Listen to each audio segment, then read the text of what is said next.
أعوذ بالله السميع العليم من الشيطان الرجيم من همزه ونفخه ونفثه بسم الله الرحمن الرحيم وإن أحد من المشركين استجارك فأجره حتى يسمع كلام الله ثم أبلغه مأمنه ذلك بأنهم قوم لا يعلمون۔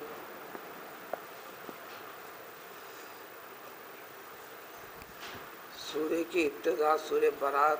جس کو سورہ توبہ بھی کہتے ہیں، ابتدائی چند آیتیں گزری جن میں پورا پس منظر پیش کر دیا گیا۔ اسلام کے آخر زمانے میں نازل ہوا سورہ ہے، سن 9 ہجری کا۔ وہ تمام کے تمام معاملات جو مشرکوں سے تھے، مسلمانوں کو بحیثیت اسلام ایک طاقت حاصل ہوئی، ایک مقام ملا، دنیا کے حصے میں ایک جگہ بھی ملی، ملتے ہوئے حتیٰ کہ سارا جزیرہ عرب اسلام میں داخل ہوا۔ فتح مکہ سے پہلے بلکہ فتح مکہ کے بعد بھی اس سورے کے نازل ہونے سے پہلے، جیسا کہ تفصیل بتائی جا چکی ہے، خانہ کعبہ کا طواف، عمرہ، زیارت مسلمان بھی کرتے تھے، مشرکین کے قبضے میں پہلے تھا، وہ کرتے تھے۔ جب اسلام کی طاقت، قوت، غلبہ ہوا، وہاں کے سارے بتوں کو ختم کر دیا گیا، تو پھر داخلہ بھی منع کر دیا گیا۔ صرف اور صرف عمرہ کرنے کا حق، حدود کعبہ میں داخل ہونے کا حق، تعظیم اللہ کے مکرم، معزز، مقدس گھر کا طواف کرنے کا حق توحید پرست کو ہے، غیر توحید پرست کو اس کا حق نہیں ہے۔ توحید پرست مسلمان کہلانے والے مسلمان، یہ نیا مسئلہ الگ ہے۔ مسلمان سمجھتے ہوئے، مسلمان کہلاتے ہوئے، دنیا کی اور لوگوں کے نظروں میں مسلمان ہوتے ہوئے اگر توحید پرستی کے خلاف ہے تو ظاہری طور پر تو ہم اسلام کے شعار، آداب کی وجہ سے ان کے مسلمان ہونے کا یقین کریں گے، مسلمانوں کے جیسا ان کے ساتھ برتاؤ ہوگا، غیر مسلم ہے کہنے کا ہمیں اختیار نہیں ہوگا۔ خرابیاں دور کرنا، عقیدے کی اصلاح بار بار کرتے چلنا، یہ بات بھی ایک سے زائد مرتبہ وضاحت کی جا چکی ہے۔ قرآن کے جو 6000 سے زیادہ آیتوں پر مشتمل اللہ نے یہ مقدس کلام پاک انسانوں کی ہدایت اصلاح کے لیے باقی رکھا، یہ آخری کلام پاک ہے۔ دین کے طور طریقے، چاہے دین کے طور طریقے انسان کے ذات سے، بدن سے اور انسان کا تعلق اللہ سے، جیسے نماز میں، روزے میں وغیرہ، اور یا عبادتوں کا تعلق مال سے، ساری کی ساری چیزوں سے، کسی سے بھی ہو، ان تمام کے تمام چیزوں کے ساتھ اہتمام کرتے رہنا ہے۔ تو ان چیزوں میں ظاہری طور پر مظاہرہ ہے، عقیدے میں خرابی ہے، تو یہ ساری چیزوں کی اصلاح، احکام، طریق دین صرف اور صرف 500 آیتوں کے اندر ہے۔ 5500 سے زائد آیتیں۔ ان عبادات کے کرنے کے لیے ڈھنگ کیسا ہونا، طریقہ کیسا ہونا، عقیدہ کیسا ہونا، فکر صحیح کیسے ہونا۔ جب فکر صحیح ہے تو اسی فکر کا نام ہے ارادہ، اسی فکر کا نام ہے نیت، پھر اسی سے جڑا ہوا اخلاص، خلوص، پھر اسی کے ساتھ حاصل ہوتا ہے عاجزی، انکساری، جس کو عام طور پر الفاظ میں کہتے ہیں خشوع اور خضوع کے ساتھ ہر اطاعت و فرما برداری، ہر عبادت، انسان کی زندگی کا ہر کام، چاہے وہ کام بندے کا اللہ سے جڑا ہوا ہو یا وہ کام بندے کا بندوں سے جڑ کر اللہ کے واسطے تک پہنچتا ہو، اہل و عیال متعلقین، عمومی زندگی میں انسانوں سے جو جوڑ ہے، جو معاملات ہوتے ہیں، اس میں بھی دینی طور طریقہ، اللہ کے بتاؤ طور طریقہ اس بارے میں اصلاح والی کیفیت پیدا کرتا ہے قرآن۔ اس لیے قرآن کو بار بار پڑھنا، بار بار سننا، بار بار پڑھنا، بار بار سننا، یہاں تک بھی ارشاد فرمایا رسول اللہ صلی اللہ علیہ وسلم نے، دیکھو تلوار کو نیام میں ڈال کر بند کر کے اگر رکھ دیے تو زنگ آتا ہے، اس لیے قرآن کو بند کر کے مت رکھ دو، قرآن تم سے نکلتا چلے جائے گا۔ پھر ایک جگہ ایک مرتبہ فرمایا، چونکہ وہ عربوں کی زندگی تھی، عربوں کو سب سے پہلے سمجھانا بتانا تھا، دیکھو اونٹ کو اگر کھلا چھوڑ دیا جائے جو ان کی زندگی کا ایک لازم حصہ تھا، اونٹ کی نگرانی نہ کی جائے، بند اس کو باندھ کر رکھ کر نگرانی نہ کی جائے تو تم سے نکل جائے۔ بس کلام پاک کا معاملہ بھی ایسا ہی ہے، اس کے ساتھ جڑے ہوئے اگر نہیں رہو گے نکل جائے گا۔ کیا نکل جائے گا؟ دین نکل جائے گا۔ کیا نکل جائے گا؟ ایمان کمزور ہو جائے گا، ایمان نکل جائے گا، ایمان میں خرابیاں پیدا کر دیں گے۔ مسلمان کا ایمانی نقطہ نظر سے پختہ ہونا دین اسلام کا پختہ ہونا ہے، ان کا غلبہ پانا دین اسلام کا غلبہ ہے، ان کا عمل میں عقیدے میں کمزور ہونا، بڑھ جانا، یہ اسلام کی بنیادوں کو کھوکھلا کرنا ہے۔ بے حد و حساب مسلمان ہوتے ہوئے بھی ایسا وقت آئے گا، خود رسول اللہ صلی اللہ علیہ وسلم نے فرمایا کہ یہ اسلام اتنا معروف ہونے کے بعد دنیا کی اس جانب سے اس جانب تک، مغرب سے مشرق تک، اس کے باوجود بھی اسلام غریب ہو جائے گا۔ حدیث کے الفاظ ہیں، بدا الاسلام غریبا، بدا الاسلام غریبا وسیکون غریبا فطوبی للغرباء۔ اردو میں غریب کے معنی فقیر محتاج، عربی کا لفظ اردو میں منتقل ہوا، معنی الگ ہو گئے اس کے۔ غریب کے معنی جو اردو کے حد تک ہے، اردو جاننے والوں کے حد تک ہے، فقیر یعنی محتاج۔ عربی میں غریب کا مطلب ہے غیر مانوس، اجنبی، نہ جاننے والے، نہ پہچاننے والے، نہ اس سے انسیت رکھنے والے۔ دیکھو اسلام کی ابتدا جب ہوئی تو یہ غریب تھا، اجنبی پن تھا، اس دین کا علم کسی کو نہیں تھا، پیش کرنے پر حیرت ہوتی تھی۔ قرآن پورے نمونے پیش کیا، دھیرے دھیرے دھیرے دھیرے 6 سال سے زیادہ کی تکمیل تک جد و جہد کرنے پر، مشقتوں اٹھانے پر، صرف اور صرف ایک کم 39 افراد بشمول مرد اور عورتوں کی تعداد کم تھی، صرف 39 افراد مسلمان ہوئے تھے۔ 6 سال کی تکمیل کے بعد سیدنا عمر فاروق رضی اللہ تعالیٰ عنہ نے اسلام قبول کیا، تو اب یہ 40ویں فرد ہوئے 7 سال میں۔ 23 سالہ نبوت کی مدت میں 7 سال نکل جاتے ہیں تو رہ جاتے ہیں 16 سال۔ ماں باپ کی پوری جد و جہد کا عشق 16 سال کی زندگی میں ہوئی۔ تو پھر ایک زمانہ آئے گا، رسول اللہ صلی اللہ علیہ وسلم نے فرمایا، پھر یہ دن غریب ہو جائے گا، عمل سے دور رہ کر، عقیدے میں بگاڑ پیدا کر لے کر، ایمان کے صحیح تقاضوں سے دور ہٹ کر اس طرح ہو جائیں گے، دین کی حقیقت، دین کی قوت، دین کی مضبوطی، بڑائی کا احساس اور شہرت دنیا والوں کے سامنے بھی ختم ہو جائے گا۔ یعنی عملی طور پر غیر اسلامی معاشرت، طور طریقے فلاں اختیار کر لیے جائیں گے۔ دوسری چیزیں دین کی ایسی ہیں جس کو اہمیت نہیں دیتا آدمی۔ جس کو سنت کہتے ہیں وہ قرآن کا ہی حصہ ہے، قرآن کی وضاحت ہے۔ ورنہ ایک حدیث شریف بھی نبی کریم صلی اللہ علیہ وسلم نے قرآن کے خلاف نہ کیا نہ کہا۔ اس لیے سیرت النبی صلی اللہ علیہ وسلم کیا ہے؟ بسم اللہ الرحمن الرحیم، الحمدللہ رب العالمین سے لے کر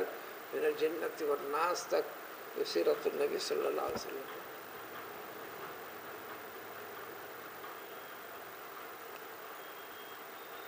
اور ہر چیز کے دین کے کرنے کو طریق نبی صلی اللہ علیہ وسلم کی اقتداء کرو۔ وَلَكُمْ فِي رَسُولِ اللَّهِ أُسْوَةٌ حَسَنَةٌ، سارا فران ذکر کر کر اس میں مہر لگاتے ہوئے اللہ نے فرما دیا کہ اب دیکھو قیامت تک آنے والے دین سے جڑنے والے افراد کے لیے، ایمان سے جڑنے والے افراد کے لیے تمہارے لیے نمونہ، طریقہ، سلیقہ کیا ہے؟ رسول اللہ صلی اللہ علیہ وسلم۔ پھر آپ نے فرما دیا، میں نے اس کی تربیت کر دی، لوگوں سے گواہی بھی لے لی، کیا میں نے تم کو دین کی یہ بات بتا دیا؟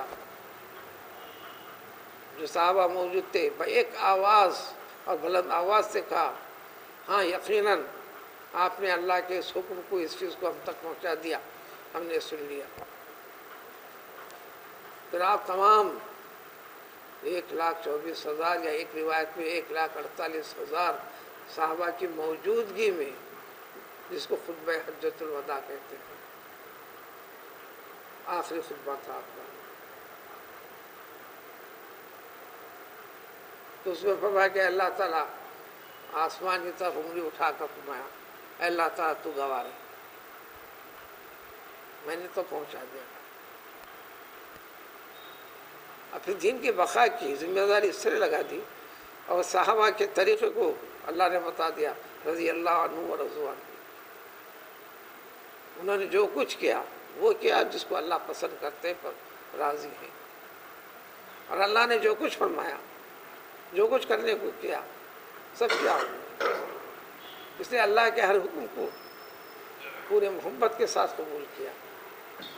دین کے لیے جان دینے کی نوبت آئی تو پورے اخلاص کے ساتھ دیے۔ مال کی ضرورت پڑی تو اپنے مستقبل میں میرا گھر کیسے چلے گا، یہ چلے گا، یہ نہیں سوچا۔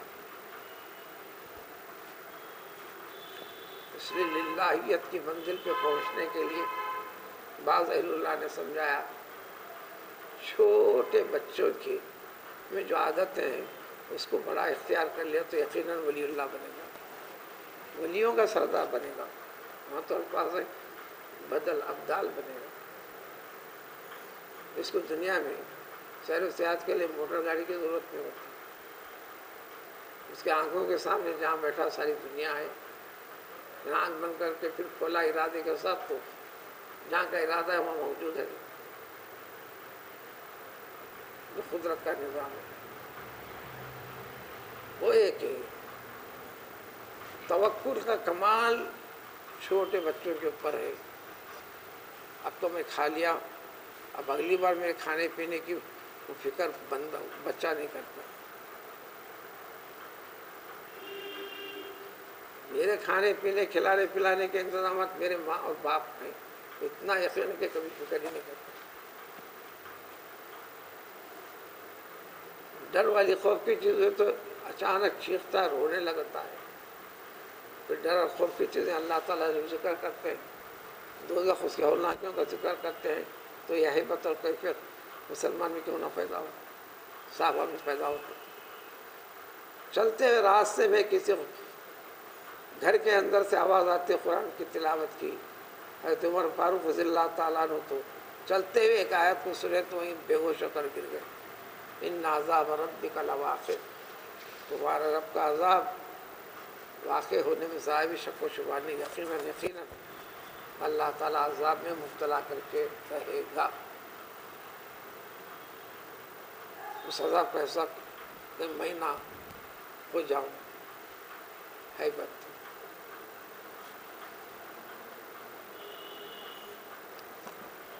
یہاں پر تو مشرکوں کا ذکر ہے، سابق میں ذکر کیے تھے کہ اب ان سے معاہدے بھی ختم، 4 مہینے کی مہلت دے دی گئی تھی، اس کے بعد جتنے معاہدے ہیں معاہدے ختم کر دو، اور کسی سے ایسا معاہدہ کیے وہ بھی معاہدے کی پابندی کر رہے ہیں تو تم بھی پابندی کرو۔ پھر آخر میں ذکر آیا کہ اس کے بعد 4 مہینے کے بعد جو اس وقت کی بات تھی، شوال، ذوالقعدہ، ذوالحجہ، محرم، یہ مہلت دیے تھے، کہاں کہاں دنیا میں پھرنا ہے پھر لو، اس کے بعد تمہاری گرفت ہوگی، پکڑ ہوگی، موقع ملنے پر تم کو قتل کیا جائے گا، قید کیا جائے گا، فلاں فلاں فلاں۔ اگر یہ لوگ توبہ کر لیتے ہیں، یعنی یہ چیزیں سے ہٹ جاتے ہیں، توبہ کے ثبوت میں عمل میں لگ جاتے ہیں، جٹ جاتے ہیں،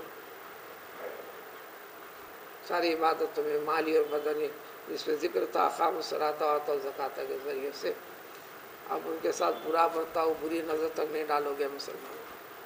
اب سلسلہ اسی سے جڑا آگے، وَإِنْ أَحَدٌ مِّنَ الْمُشْرِكِينَ، غیر مسلمانوں میں سے اگر کوئی اس جیسے حالات میں، تمہاری مملکت میں، تمہارے اس میں، صرف دین کے اعتبار سے، ایمان کے اعتبار سے، دیگر معاملات کے اعتبار سے نہیں،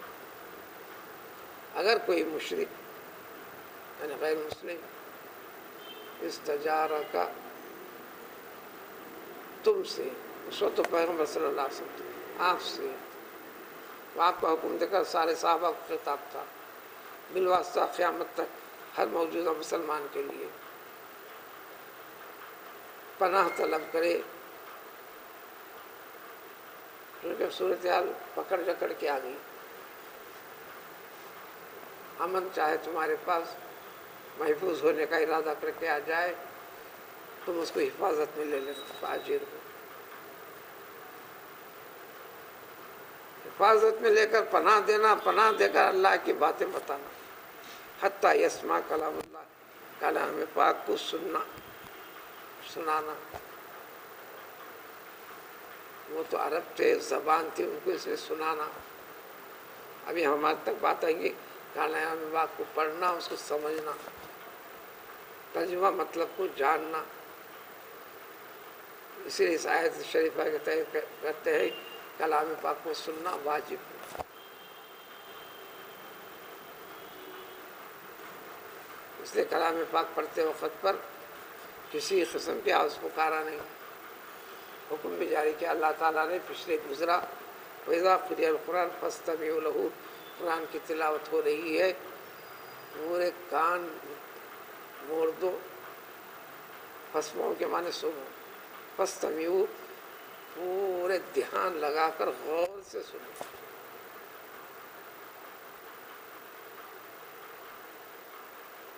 تو اللہ کے کلام پاک کو پڑھنا اور پڑھا گیا تو اس کو سننا واجب ہے، یعنی احکام بتانا۔ جب یہ بتا دیا اس شخص کو پناہ دینے کے بعد، پھر ایمان لا لیا ٹھیک ہے، ایمان نہ لاتا ہو، زبردستی کی کوئی شکل نہیں، زبردستی نماز بھی پڑھتا ہے تو کوئی حاصل ہونے والا نہیں، کسی کے ڈر سے کرتا ہے تو حاصل ہونے والا نہیں، ڈر اللہ کا۔ آپ پناہ دیے، حفاظت سے رکھے، پھر اگر اس کے بعد ایمان اگر نہیں لاتا ہے، ثم ابلغوا، تو اس شخص کو پہنچا دو، انہیں جہاں پر سکون محسوس کرتا ہے اس کے مقام کو، انہیں اس کے گھر کو، اس کے محلے کو، اس کے ملک کو، جہاں بھی تمہارے قبضے میں، اب اس کو ماریں گے نہیں۔ جب ادھر چلے جائے تو دشمنوں کا ایک حصہ، ابھی بھی دشمنی سے دشمنوں کا حصہ بن گیا انہیں، اخلاق کا نمونہ بتایا۔ ذالک بانہم، یہ اس لیے کہ ایسا کیوں کرنا، کسی کو سمجھانا کرنا، پھر اس طرح 20 طریقے اس کے اندر ضمن میں آ گئے، یا ایسے لوگ ہیں کہ ان کو یہ حقیقت کو جانتے نہیں، جس نے جس وقت جانا سمجھا ایمان لایا۔ دنیا ساری کی ساری دنیا کفر کے اعتبار سے طاقتور تھی، غالب تھی، اس کے باوجود اب دنیا کی زندگی تنگ ہو جائے گی، طریقے زندگی تنگ ہو جائیں گے، طریقہ معاش تنگ ہو جائیں گا، مشکلات کی گھڑیاں گزرتے چلیں گی، ضرورت پر قتل و غارت گیری کا بھی سامنا کرنا پڑے گا، ایمان لے کر آئے وہ، جو نہیں لائے ان کے بارے میں فرمائے یہ جو نہیں لاتے ہیں اور جو ایمان سے جڑ کر بھی ظاہری طور پر ایمان کے تقاضوں میں نہیں لگتے ہیں، یہ ناسمجھ لوگ ہیں۔ سمجھ پیدا کرنا ہے تو بار بار پڑھنا، ایک مرحلے میں بات نہیں آتی پوری۔ تفسیر کے ساتھ بھی اگر آپ پورا قرآن کسی کے پاس سنتے ہیں پڑھتے ہیں تو ایک راؤنڈ میں بھی باتیں آتی، بار بار چلنے کے بعد بیچ میں چیزیں آہستہ سینے کے اندر دل میں جو کثافت ہے گناہوں کی وہ ختم ہوتی ہے، ایمان کی لطافت روحانیت بڑھتی ہے، قوی ہوتا ہے۔ تو کئی رکاوٹیں، اسی کو کہتے ہیں حجاب۔ اللہ کے بندے کے درمیان میں 70,000 حجابات ہیں۔ یہ اطاعت و فرما برداری عقیدے کی اصلاح کے ذریعے سے ایک ایک رکاوٹ دور ہوتی ہے، اس کا نام ہے ایک ایک حجاب ہٹتے چلتا ہے۔ جس کے لیے جتنے حجابات ہٹے وہ دین میں اور دین کے عمل میں فکر میں اس درجے کا پختہ ہوتا ہے۔ اب اتنے سخت احکام دے دیے تو اگلی آیت میں بتاتے ہیں مشرکوں کے ساتھ کسی بھی چیز کا عہد و پیمان کرنا یہ کیسے ہو سکتا ہے مسلمانوں کے لیے؟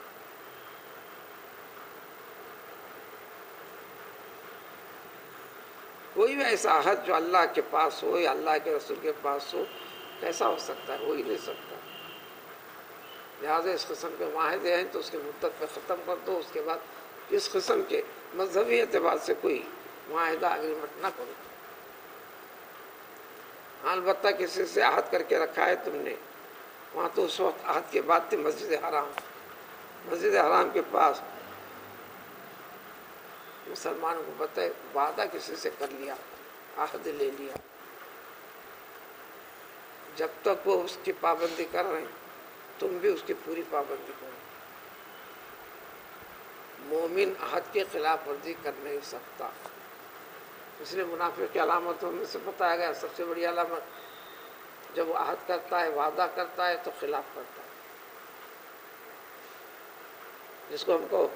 ان کے کہنے کا ان کی باتوں کا کوئی اعتبار نہیں، یعنی خلاف کرتا ہے، توڑتا ہے۔ یہ مسلمان کی شان نہیں، اسی کو کہتے ہیں امین۔ اور ہر رسول علیہ السلام کی صفت قرآن نے بتایا، سورہ شعراء میں تو تفصیل کے ساتھ ہر رسول کا ذکر ہے، جتنے رسولوں کا تذکرہ کیا۔ یا قوم انی لکم رسول مبین، رسول امین۔ ہمارے پیغمبر صلی اللہ علیہ وسلم بھی قبل نبوت بھی امین کے ساتھ مشہور تھے، صادق و امین، کبھی جھوٹ زبان سے اقرار نہیں کیا۔ سب سے بڑی چیز ہے، چھوٹی بات میں بھی، مذاق میں بھی، مذاق کرنے کی اجازت ہے، جھوٹ نہیں، غلط۔ آج بات سمجھ میں آتی ہے تو آج سے بھی اگر انسان عمل کرتا ہو، ہر صورت میں ذرا بھی جھوٹ کا سہارا نہیں لیا جائے گا تو ایمان کی حقیقت سے جڑ جائے گا۔ اسی طرح مومن کی شان ایمان کے ساتھ یہ ہو ہی نہیں سکتی کہ عہد شکنی کرے، وعدے کے خلاف ورزی کرے، وعدہ کرے۔ اس لیے جو مسلمانوں کے اندر عہد کو توڑا تو اسی کو کہتے ہیں منافق۔ مشرکوں کے ساتھ بات نہیں ہے وہ۔ ان اللہ یحب المتقین، اللہ تعالیٰ یقیناً اللہ سے ڈرنے والوں کو بڑا پسند کرتا ہے، یعنی اللہ کا حکم ہے میں خلاف نہیں کر سکتا، مجھے نقصان ہوگا اللہ کے حکم کی تعمیل میں میرا رب راضی ہو جائے گا، یہ بس میرے اس عمل سے رب راضی ہو جائے، میرے سچ بولنے سے اللہ راضی ہو گیا، میرے متعلق ناراض ہو گئے۔ اگر ایسا کرتے تو ہوتا تھا، آپ اتنے فوائد سے کیوں محروم ہوئے؟ ان کی پرواہ نہیں۔ جب بات اللہ کی آتی ہے، اطاعت ترجیح اللہ کے حکم کو، اللہ کے رسول کے حکم کو، یہ فکر جو رکھتے ہیں اسی کو کہتے ہیں متقی۔ متقی کا مطلب یہ ہے ایسے نافرمانیاں جس سے دوزخ اور عذاب کا مستحق بنتا، اس سے بچنا اللہ کا حکم ہے سمجھ کر، اور اللہ کے جتنے احکام ہیں اپنے حسب طاقت استطاعت کے مطابق کرنے کی کوشش کرتے چلنا۔ متقی کا معنی ترجمہ یہی ہے، پورے قرآن میں جہاں بھی ہے۔ جن چیزوں سے منع کیا ہے اس کو برا سمجھنا، برا بتایا ہے ہم کو پیدا کرنے والے کائنات کے بنانے والے نے، اور جو چیزیں کرنے کو کہے ہیں چاہے وہ عام زندگی کے ہو یا عبادت رب العزت کے ساتھ جڑے ہوئے معاملات ہو، یہ کیفیت فکر رکھنے والوں کو اللہ تعالیٰ بہت پسند کرتے ہیں۔ اس میعاد میں تو صحابہ کرام رضوان اللہ تعالیٰ علیہ تمام کے تمام اترے، چند ایک میرے کمزور تھے تو اس کی وضاحت بھی کر دی، پھر انہیں معافی نہیں بھی ملی، ادنا غلطی ہوتی تو سب کے سامنے بلا کسی جھجک کے اعتراف کرتے، پھر اللہ تعالیٰ رحم و کرم کی شکلیں بتاتا، وہ سارے طریقوں کی وضاحت اس کلام پاک میں ہوگی۔ اسی سے متصل جڑی ہوئی اور چیزیں، کیسے دوستی کیسا ملاپ ہو سکتا ہے؟ ایمانی نقطہ نظر سے مومن کا غیر ایمان نہیں تعلق رکھنے والا فرد سے، یعنی غیر مسلم سے معاملات میں اٹھنے بیٹھنے میں اس سے منع نہیں۔ آپ ان کا کھا سکتے ہیں، وہ آپ کا کھا سکتے ہیں، صرف پوجا پاٹ کا جو شبہ نہیں ہے وہ سب کر سکتے ہیں، خیرات کر سکتے ہیں، کوئی رکاوٹ نہیں، صرف زکوٰۃ صدقہ فطر کو روکا گیا، مسلم محتاجوں میں دو، ماں باپ کے صدقات و خیرات تو شب و روز کرنے کا حکم دیا گیا، وہ تو واجب چیز ہے، شب و روز کرنے کا حکم دیا گیا، تھوڑی تھوڑی بہت سے جو کرتا جائے گا تو اس کے لیے، اور یہ عمل سب سے زیادہ قبولیت کے قریب ہوتے ہیں۔ نمازیں روزے کرنے کے باوجود بھی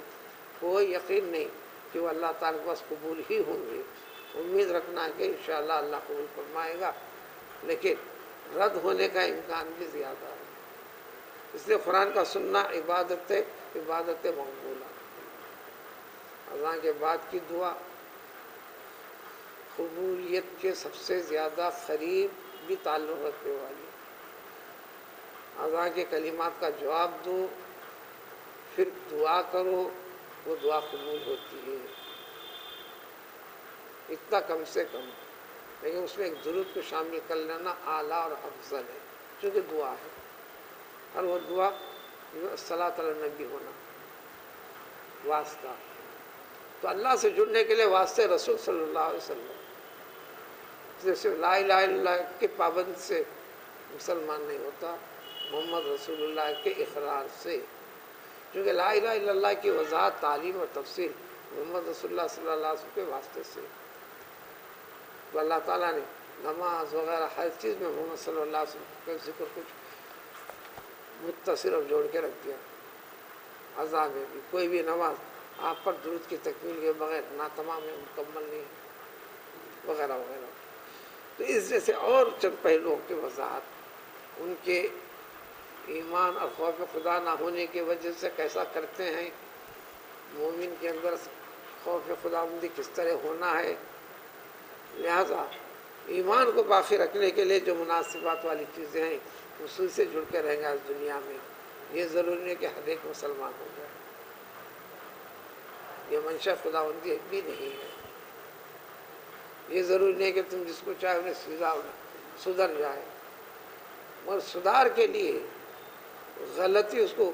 بتاتے چلے جانا، صحیح طریقے کی وضاحت کرتے چلے جانا، پہنچا دینا، پہنچانے کے طریقے ایک تو خود اپنے طور پر عملی طور پر مظاہرہ کرنا، یہ تبلیغ ہے، اپنے زبانی حال اپنے شب و روز کی طریقے زندگی کے ذریعے سے،